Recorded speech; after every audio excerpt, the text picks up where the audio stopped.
안녕하세요. 이학규 목사입니다. 하나님은 부정함을 싫어하십니다. 민수기 5장 1절에서 10절입니다.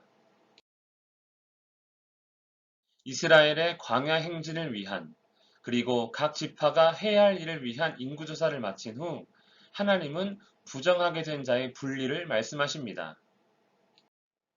하나님께서 부정하다 말씀하시는 나병 환자는 피부병과 같은 질병을, 유출증 환자는 피나 고름이 흐르는 병을 통틀어 가리킵니다. 주검을 만진 자도 있습니다. 이 세 가지 부정한 일의 공통점은 모두 다른 사람에게 감염의 위험이 있다는 것입니다. 그렇기에 다 진영 밖으로 내보낼 것을 말씀하십니다. 부정한 사람들을 진영 밖으로 내보내는 일은 감염을 예방하기 위함입니다. 반대로 진영 밖으로 분리된 자들은 자신들에게 맡겨진 일을 잠시 멈추고 치료에 전념할 수 있게 될 것입니다. 또한 이렇게 분리하는 가장 중요한 이유는 거룩하신 하나님께서 이스라엘 가운데 거하시기 때문입니다.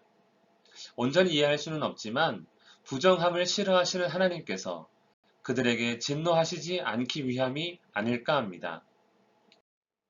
죄를 짓는 일 역시 하나님 앞에서 부정합니다. 왜냐하면 사람들이 범하는 죄를 범하여 여호와께 거역하는 죄, 곧 이웃에게 지은 죄를 하나님께 지은 죄로 여기시기 때문입니다. 그렇기에 이웃에 대한 죄를 가볍게 여길 수 없으며 반드시 이웃에게 사죄하고 피해에 대한 보상을 하라입니다. 놀라운 점은 이웃이 사죄와 보상을 받을 수 없는 상태이고 심지어 대신 보상받을 친척조차 없다면 그 죄값을 하나님께 드릴 것을 말씀하십니다. 이것은 죄에 대한 사죄와 보상이 반드시 이루어져야 함을 의미합니다. 왜냐하면 이웃에 대한 죄는 하나님에 대한 죄이기 때문입니다.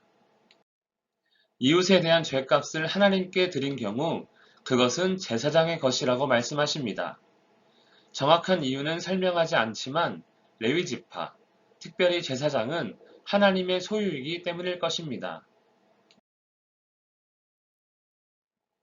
이스라엘의 광야 행진을 위한 그리고 각 지파가 해야 할 일을 위한 인구조사를 마친 후 가장 먼저 말씀하신 것이 정결함입니다. 정결이란 무엇일까요?